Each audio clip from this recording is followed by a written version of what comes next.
Bon, je suis sûr que tu as cliqué sur cette vidéo parce que tu veux voir de quoi est-ce qu'il s'agit. Oui, certes, j'ai dit qu'il faut arrêter d'envoyer vos demandes au service des équivalences. Mais de quelle manière?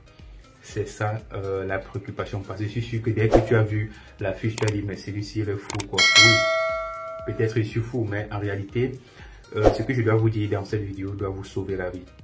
Donc, il faut arrêter d'envoyer vos demandes au service des équivalences par courrier recommandé. Ça, vraiment, il faut l'arrêter.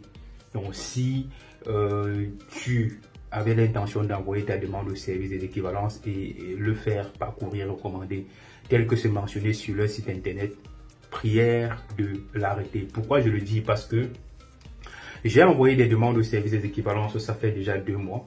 Et ce n'est pas encore en ligne.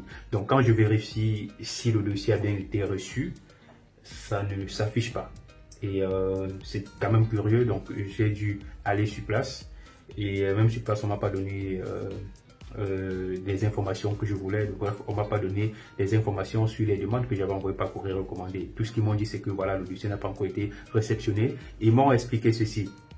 Lorsqu'on envoie des documents par courrier recommandé, ça arrive au service des équivalences.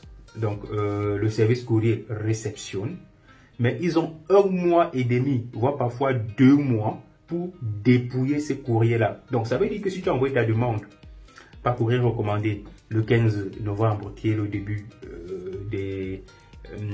qui est la date d'ouverture de l'établissement de vos équivalences, tu envoies ta demande par courrier recommandé, c'est à partir de fin décembre qu'ils vont dépouiller et mettre ton dossier en ligne. Et le dossier, c'est à ce moment que le dossier est traité. Si tu as envoyé ton dossier en janvier, c'est en fin février, début mars qu'ils vont dépouiller le courrier et ils vont traiter, ils vont mettre la demande en ligne. Alors que je suis allé sur place parce que après avoir envoyé tout ce dossier par courrier recommandé et que je n'avais pas de mise à jour en ligne, je suis allé sur place avec un autre dossier aujourd'hui. J'ai fait le dépôt sur place et on m'a donc donné l'accusé de réception. Donc permettez, je vais cacher le nom. Bon, si vous pouvez voir, je ne sais pas si vous pouvez voir la date du 24 février. Donc là, c'est l'accusé de l'attestation de dépôt. Donc là, c'est l'attestation de dépôt. Si vous pouvez le voir, donc là c'est l'attestation de dépôt. Donc là j'ai l'attestation de dépôt directement quand je vais sur place. Et ce qui est sûr que le dossier doit apparaître en ligne dans les 2-3 jours maximum. Même aujourd'hui, donc vu que j'ai déposé aujourd'hui, le dossier doit apparaître en ligne. Et directement, j'ai un numéro, le numéro de code barre du dossier. Donc ça permet de poursuivre les démarches d'admission. Alors que lorsque vous envoyez par courrier, franchement, ça prend assez du temps et vous n'êtes pas sûr que la demande doit être traitée rapidement une fois que ça sera dépouillé. Donc, arrêtez d'envoyer vos demandes d'équivalence par courrier recommandé. Ça, je vous le demande.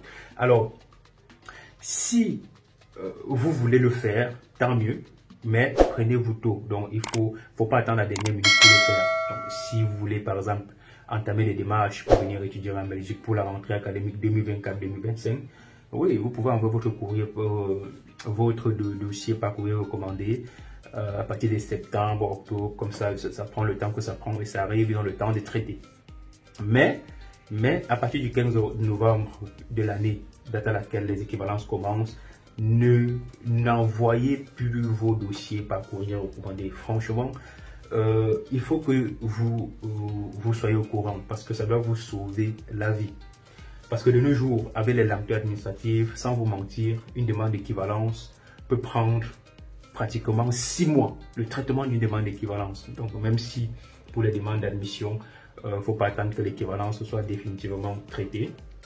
Mais sincèrement, prenez rendez-vous sur place. Bon, si vous avez quelqu'un en Belgique, bien évidemment, envoyez le document, il prend rendez-vous au service des équivalences, soit il va sur place prendre rendez-vous, soit il peut téléphoner, il prend rendez-vous sur place, il dépose votre dossier et en même temps, il a donc l'attestation de dépôt. Et franchement, c'est la meilleure solution. Et autre chose, même quand tu vas déposer sur place, on te remet ton acte de naissance directement.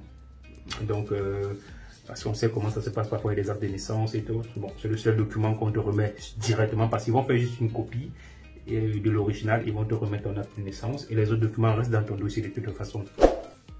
Voilà ce que j'avais à dire dans cette vidéo et n'hésitez pas à partager cette vidéo avec tous ceux-là qui s'intéressent aux études en Belgique afin que cette vidéo, pourquoi pas, puisse sauver la vie.